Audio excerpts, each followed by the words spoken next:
Ego is so fucking brilliant. It is so incredibly clever. I mean, really, the mind is just... It is a powerful tool. But it works against itself so much.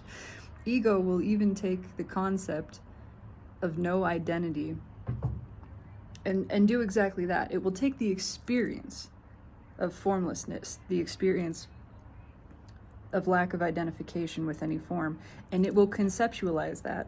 It will turn no identity into a concept and assume that identity.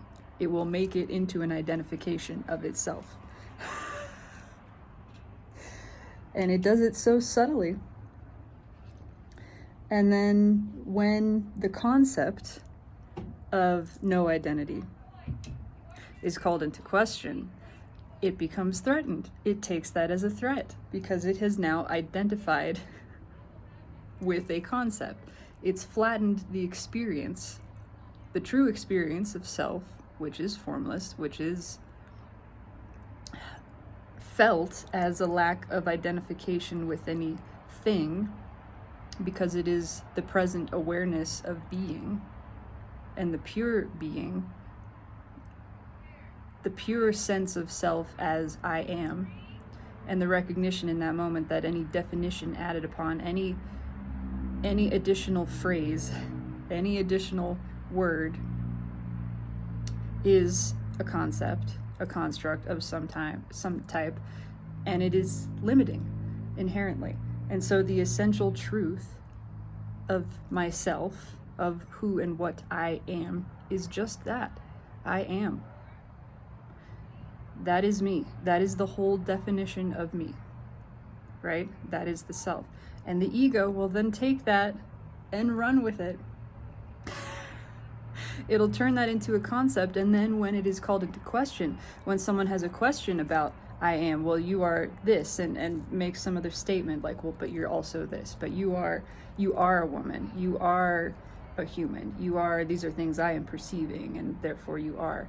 And the ego, having turned the lack of identification with form into an identity, feels threatened by that, and then feels a need to defend its newfound position. It's absolutely wild. But in the instant that that is recognized, that it's felt, that ego has turned experience, turned knowing into a concept, because thinking has returned, and thinking is not knowing, right? When you are thinking about being formless, you're not being formless. You're thinking about it. You have conceptualized and flattened the experience. And that's the only way the mind can grasp it, because the mind is a three-dimensional thing. It has to flatten the higher dimensionality of being into something it can grab onto in order to do that. So it does, turns it into a concept, takes a stand, and you can always recognize when this is happening if something is called into question and it feels like a threat. That means ego has identified with this, and that means you are no longer experiencing this. I'm speaking from the personal experience of this, which is quite fascinating. To witness in the self, in the moment that it is happening, that ego has come back, thinking has come back, and tried to take over the experience of being. And tried even to tell being, I know better. I know better than knowing. It's comical. It's really genuinely a hilarious thing to witness and observe. And it is not a threat at all, because in the perception of that, one has restored to the place of knowing, of the self, recognition. I am the observer of this. Oh, and there is a very tiny spider that has just emerged. I am the knowing of this. I am therefore demonstrating to myself that I am not this. This is ego. This is a mental position. And right there, in that moment, you have regained presence. You are in touch again with the feeling, with the knowing place, that which is not conceptual. It's not an idea, it's not a theory, it's not a thought. It's real. It is directly experienced. It is known. And in the knowing, in the conscious realization of the self, all of the form just falls away. There's not an active disidentification necessarily with it. It just clearly becomes not you. It's just, obviously that's not me. Obviously I am this. I am this much deeper place. Obviously I am not my arm. It's just a piece. It's a part. It's a component. It is a part of the current physical expression of myself, but even if the arm goes away, I'm still me. And if the arm is threatened, I am not threatened. So it is with ego, so it is with every concept that ego identifies with.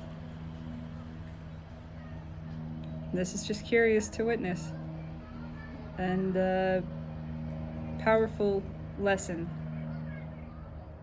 This just becomes a greater and greater practice, more and more interesting. The mind is just another thing to observe. It is just another thing which I am not. I am flowing through, certainly. I am pouring into. But just like the rest of this form, it is merely a vessel. It is a vessel which enables me to traverse this time-space level of reality. But just like any other vessel, there is the awareness that I am within it. I am not it. I am steering it. I am writing it. I am inhabiting it. I am within, but it is not me. And when anything about the vessel is called into question, that's okay. It's not a threat to me, unless I have become identified mistakenly with the vessel. And then that's a time for me to recognize, to feel that triggering and go, oh, oops, slipped into this pattern, slipped into this old state of unconsciousness where I have become one with, I am now seeing through the eyes of the vessel, imagining I am it, rather than realizing I am that which is seeing. I am that which is seeing through. I am that which is looking at. I am merely that which is perceiving. Anyway, just a fun experience and expression on this beautiful day. Beautiful doesn't cover it.